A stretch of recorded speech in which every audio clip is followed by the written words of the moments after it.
India இன்னும் சில காலத்தில் பெரிய குண்டுவெடிப்பு ஒன்றை நடத்தும். இது உலகத்தில் இந்தியாட்ட இருக்குங்கிறது அமெரிக்காவுக்கு ஒரு பெரும் அதிர்ச்சி தரக்கூடிய செய்தி.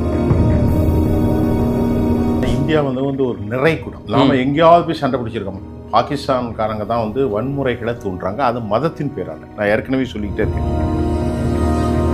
1998 மே 18 அமெரிக்காவினுடைய நியூயார்க் டைம்ஸ்ல ஒரு செய்தி வெளியாகும். அதுல 5 குண்டுகளை பரிசோதித்ததில் 1 ஹைட்ரஜன் குண்டு. மெரிபா பன்னீர் சோடா, ஐ ட்ரஸ்ட் மெரிபா. 1952 ஹைட்ரஜன் பாம் அமெரிக்கா நடத்திட்டாங்க. அந்த வெடிகுண்டு அந்த வெடிப்பின் மூலமாக வான் மண்டலமே வெண்திரை இதா மாறியது. அணுகுண்டு போட்டு ஹிரோஷிமா நாகாசாகி எப்படிப்பட்டதுன்னு தெரியும். அதை விட 1000 மடங்கு வேல்யூபிளானது. இதுக்கு பேர் என்ன தெரியுமா? It is so called city buster. City பஸ்டர்னா நியூயார்க்ல போட்டோம்னா மில்லியன் மக்கள் காயும். ஹைட்ரஜன் பாம்பை வைத்திருக்கிறது உலகத்தில் America, Russia, China, France, England, India. அவன் ஒரு யூதன், இவன் ஒரு இஸ்லாமிய நாடு. இப்படி எல்லாத்துக்குள்ளேயும் ரவுடிகளை உருவாக்கி வைத்திருக்கிறார்கள், மாப்ஸ். நீங்க இந்தியாவில் இங்கிருந்து அடிச்சானீங்கன்னா அது பாகிஸ்தான்ல 8000 கிலோமீட்டர் காயும். ரெஃப்ளெக்ட் நேயர்களுக்கு வணக்கம். இன்று நாம் சந்திக்க இருக்கக்கூடிய சிறப்பு விருந்தினர் மூத்த பத்திரிகையாளர் சுஃபியான் அவர்கள். சார் வணக்கம் சார். வாங்க கோபி சார். சார், அதாவது இந்தியாவுடைய அண்டை நாடாக இருக்கக்கூடிய சீனாவும் பாகிஸ்தானும் ரகசியமாக அணுகுண்டு வெடிப்பு சோதனையை நடத்திடுச்சு அப்படின்னு சொல்லிட்டு அமெரிக்காவுடைய அதிபர் டொனால்ட் ட்ரம்ப் பொதுவேலியில போட்டு வெடிச்சிருக்காரு. இதற்கு சீனாவும் பாகிஸ்தானும் நைஸாக மறுப்பும் தெரிவிச்சிருக்காங்க. ஆனா இந்தியா என்ன பண்ண போகுது, அடுத்து என்ன பண்ண போகுது? ஏன்னா இந்தியா அண்டை நாடாக இருக்கக்கூடியது. அது மட்டும் இல்லாமல் இங்க திரிசூல் முப்படை பயிற்சி எல்லாம் நடக்குது. இப்படிப்பட்ட சூழல்ல இவங்க நடத்தியிருக்காங்க.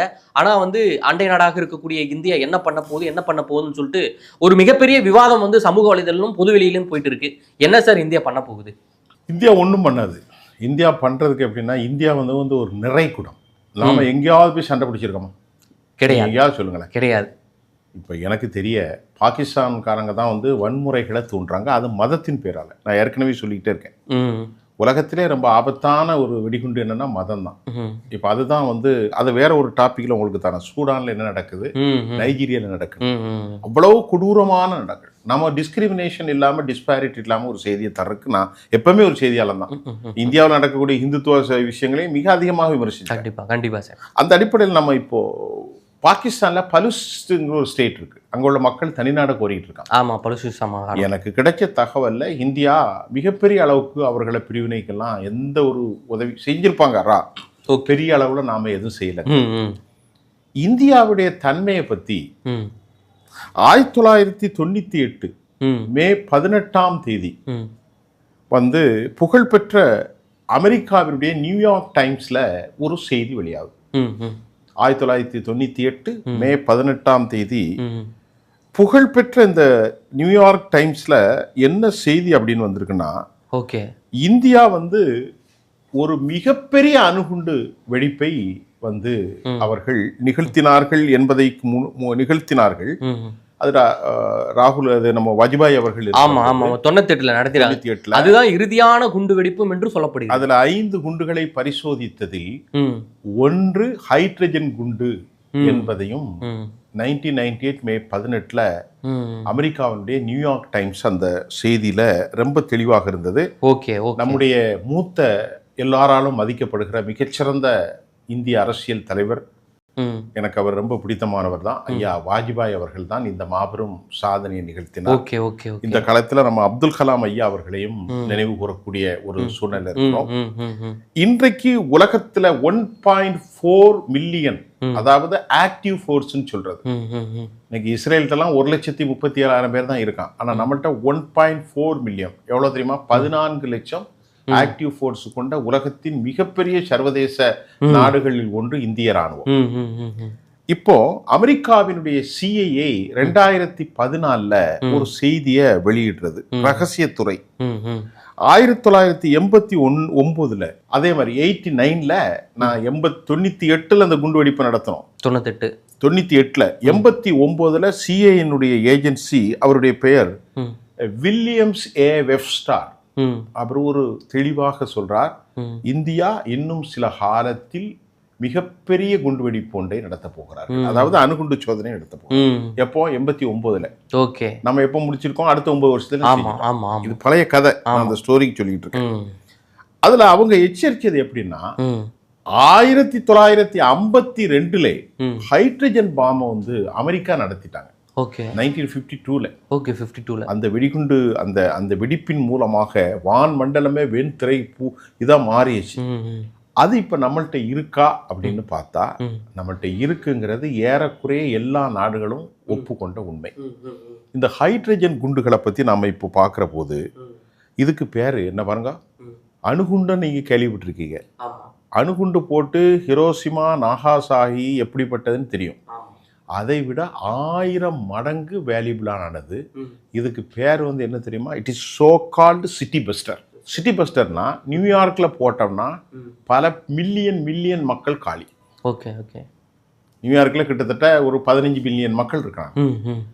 அது நியூயார்க் சிட்டி பஸ்டரை போட்டாச்சுன்னா மில்லியன் மக்கள் சுவகா காலி.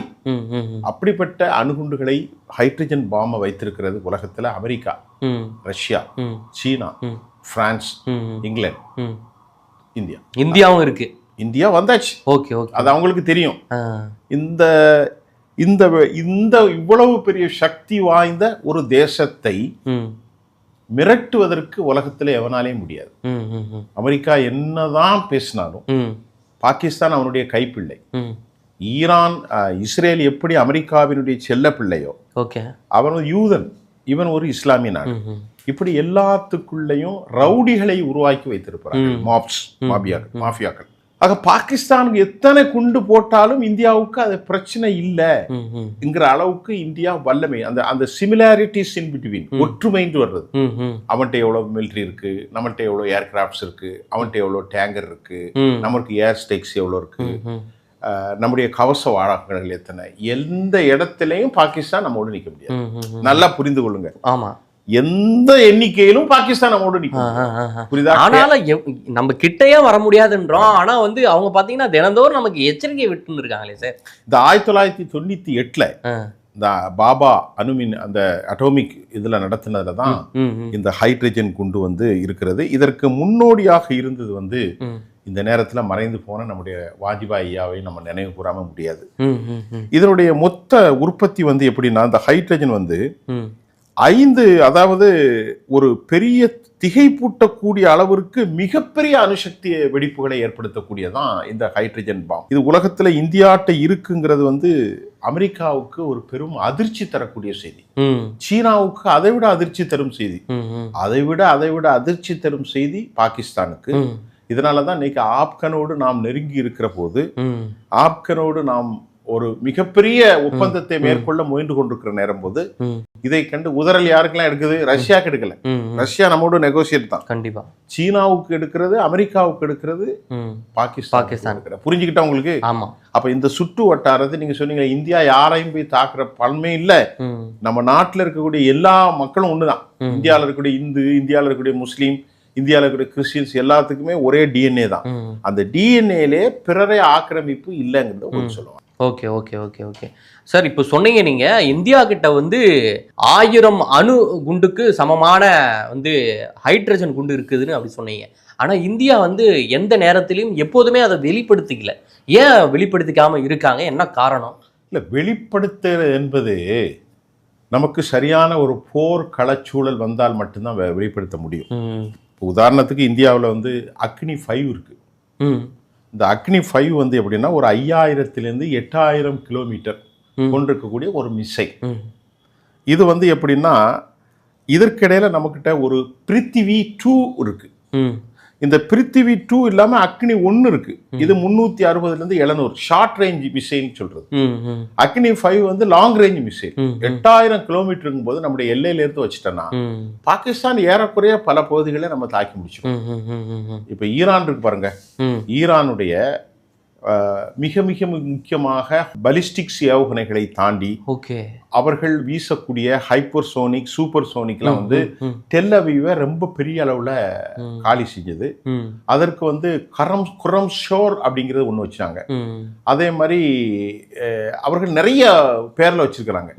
அது வந்து ஈரானை ஒரு வலிமையான தொழில்நுட்பத்துக்கு கொண்டு சென்றது. முன்னால ஏர் ஸ்ட்ரைக் வச்சிருந்தாங்க, இன்றைக்கும் ஏர் ஸ்ட்ரைக் இருக்கு. F-16 போன்ற வலிமையான ஏர் குண்டுகளை, அதாவது ஏர் ஸ்ட்ரைக்கை வச்சு அமெரிக்கா இன்றைக்கு விலை பேசி கொண்டிருக்கிறது. இப்போ அதை விட அட்வான்ஸ் லெவலில் மிசைல் அட்டாக். நீங்க இந்தியாவில் இங்கிருந்து அடிச்சானீங்கன்னா அது வந்து பாகிஸ்தான்ல 8000 கிலோமீட்டர் காலி. ராவல்பிண்டி, கராச்சி, இந்தியாவுடைய எல்லை நகரங்கள் பலவும் காலியாயிடும். அந்த அடிப்படையில் நம்ம இந்தியாவில் இருக்கக்கூடிய அக்னி 5, பிரித்திவி, ஷார்ட் ரேஞ்சஸ்ல இருக்கக்கூடிய அக்னி 1, அது மட்டும் இல்லாம மற்றது வந்து அக்னி 1 மட்டும் இல்லாம பிரித்திவி 350, இதெல்லாம் யூஸ் பண்ணீங்கன்னா பாகிஸ்தான் அதை முடியுது. ஆனா நீங்க இந்தியா வெளிப்படுத்துறதுக்கு வந்து நம்ம வந்து அப்பப்ப ஷோல காட்டுறோம். ஆனா நாம யார்கிட்டயும் போருக்கு போகல. இப்போ ஈரானுடைய தொழில்நுட்பம் எப்ப தெரிஞ்சது? இப்போ இஸ்ரேலுடைய அட்டாக்ல தெரிஞ்சது. தெரிஞ்சதா இல்லையா? ஈரான் வந்து ட்ரோன் சிஸ்டம், ஈரான் உள்ள ஷாஹித் 191, ஈரானுடைய குர்ரம் ஷோர், ஈரானுடைய பல ஏவுகணைகள் ஹைப்பர்சோனிக், அவர்களுடைய பிராக்சியாக இருக்கக்கூடிய ஹவுதி, அன்சருல்லா, ஹிஸ்புல்லா லெபனான்ல, ஷியாட் ஹிஸ்புல்லா, இவர்களுக்கெல்லாம் கொடுக்கின்ற போதுதான் ஈரானுடைய அந்த தொழில் டெக்னாலஜி ட்ரோன் சிஸ்டத்திலையும் பலிஸ்டிக்ஸ்லையும் ஹைப்பர்சோனிக்லையும் சூப்பர்சோனிக்லையும் தெரிஞ்சது. இந்தியா இவ்வளவு இருந்தாலும் அதை பரிசித்து பார்ப்பதற்காக ஒரு வாய்ப்பு நமக்கு இல்லை. அப்படி இருக்கின்ற போது உலகத்தில் இந்தியா, ஆனா இந்தியாவை கண்டு இந்தியாவுடைய தொழில்நுட்பம் என்ன என்பது எல்லாரை விடவும் அமெரிக்காவுக்கு தெரியும். நல்லா புரிஞ்சுக்கிட்டா அமெரிக்காவுக்கு தெரியும். அமெரிக்கா அச்சுறுத்தப்படுவதனால இந்தியாவுக்கு ஒரு சிறிய வயிற்றுப்போக்கு மாத்திரை கொடுக்கணும்னு சொல்லித்தான் இந்த அணுகுண்டு டெஸ்ட்டை வந்து சொல்றாங்க. 1990களில் அணுகுண்டுடைய டெஸ்ட் முடிச்சாங்க சோவியத் யூனியன். மீண்டும் 92ல் அமெரிக்கா ஒரு அணுகுண்டு அட்டம் பாம்பை செஞ்சு முடிச்சாங்க. 93களில் சீனா முடித்தார்கள். இப்பொழுது இதற்கிடையில பார்த்தீங்கன்னா சீனாவில் 600 வெடிகுண்டுகள் இருக்கிறது, அணுகுண்டுகள் இருக்கிறது. நம்மகிட்ட 180 அணுகுண்டுகள் இருக்கிறது. பாகிஸ்தான்ல 170 அணுகுண்டுகள் இருக்கிறது. அதே மாதிரி உலகத்தின் கிட்டத்தட்ட 13,000 அளவுக்கு 8,000 அளவுக்கு 2 பேரும் வச்சிருக்கிறாங்க. யாரு? சோவியத்தும் வச்சிருக்கிறாங்க, அமெரிக்காவும் வைத்திருக்கிறாங்க. ஆக இந்த அணுகுண்டுகள் இப்ப ஒண்ணு இல்ல, அறியப்படாத அணுகுண்டு இருக்கிறது யார்கிட்ட? இஸ்ரேல்கிட்ட. அவன்கிட்ட 90 அணுகுண்டு இருக்கிறது.